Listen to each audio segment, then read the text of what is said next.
दोस्तों, भारतीय सभ्यता को दुनिया की सबसे प्राचीन सभ्यताओं में से एक माना जाता है। भारत को हिंदू धर्म सहित दुनिया के सबसे महत्वपूर्ण धर्मों की उत्पत्ति के रूप में भी जाना जाता है। हजारों से अधिक विरासत, संस्कृति और परंपराओं के साथ भारत में सैकड़ों देवताओं को समर्पित सैकड़ों मंदिर है। इनमें से कुछ मंदिर 1000 साल से भी ज्यादा समय से अस्तित्व में हैं और कुछ मंदिर पिछले 1 दशक में ही बने हैं। बावजूद इसके इनका भी बहुत महत्व है। भारत में कई महत्वपूर्ण मंदिर है जो आमतौर पर अपने विस्तृत वास्तुकला और समृद्ध इतिहास के लिए जाने जाते हैं। इनमें से कुछ मंदिर ऐसे भी हैं जिसका निर्माण बड़े विचित्र तरीके से किया गया है। आज हम आपको ऐसे ही कुछ मंदिरों के बारे में बताने वाले हैं, तो चलिए वीडियो शुरू करते हैं। भारत में शक्तिपीठों में से एक असम में नीलाचल पहाड़ी की चोटी पर स्थित कामाख्य मंदिर कई दिलचस्प फैक्ट से जुड़ा हुआ है। देश के अन्य मंदिरों के अलावा कामाख्य में देवी कामाख्य की कोई मूर्ति नहीं है। साथ ही यहाँ योनि की पूजा की जाती है। कामाख्य मंदिर सभी 108 शक्तिपीठों में से एक प्राचीन मंदिरों में से एक है, जिसकी उत्पत्ति 8वीं शताब्दी में हुई थी। इसे 16वीं शताब्दी में कचूबिहार के राजा नारायण ने फिर बनवाया था। इसके बाद से इसे कई बार फिर से पुनर्निर्मित किया गया है। कामाख्य मंदिर कामरूप के क्षेत्र में स्थित है, जहां मां की योनि गिरी थी। ये मंदिर काफी रहस्यों से घिरा हुआ है। जून आषाढ़ के महीने में कामाख्य के पास से गुजरने वाली ब्रह्मपुत्र नदी लाल हो जाती है। ऐसा कहा जाता है कि नदी लाल होने का कारण है कि इस दौरान मां को मासिक धर्म हो रहे हैं।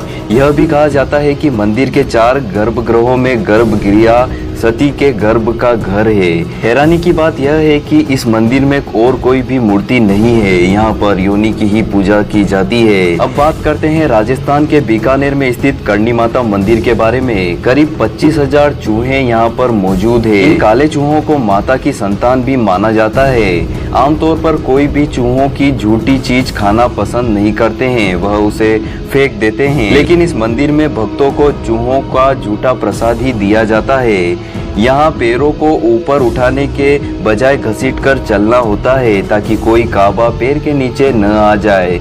इसे अशुभ माना जाता है। कहते हैं कि एक बार करणी माता की संतान उनके पति और उनकी बहन का पुत्र लक्ष्मण कपिल सरोवर में डूबकर मर गए थे।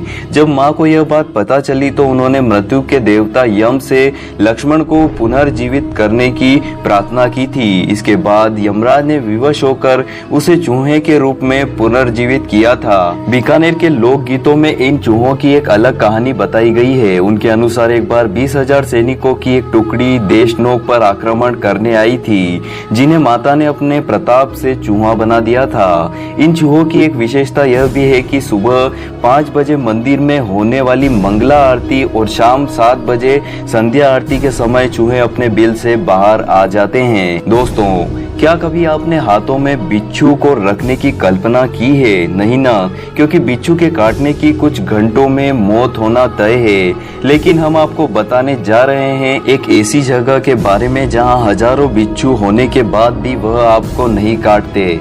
उत्तर प्रदेश के अमरोह में एक दरगाह है, जिसकी धरती, छतों, दीवारों और आसपास के बगीचों के पेड़ों की जड़ों के पास से मिट्टी हटाने पर ढेरों बिच्छू निकलते हैं। करीब 800 साल पहले ईरान से सैयद सरूबुद्दीन ने अमरोह में आकर डेरा डाला था। यहाँ रह रहे पहले से बाबा शहानसूरुद्दीन ने इस पर एतराज जताया और एक कटोरे में पानी भरकर उनके पास भेजा। बिच्छू वाले बाबा ने कटोरे के ऊपर एक फूल रखकर उसे वापस कर दिया। इस पर बिच्छू वाले बाबा को बद्दुआ दी गई थी कि इस दरगाह में सांप बिच्छू निवास करेंगे और शहर के खोए हुए गधे घोड़े यहाँ मिलेंगे।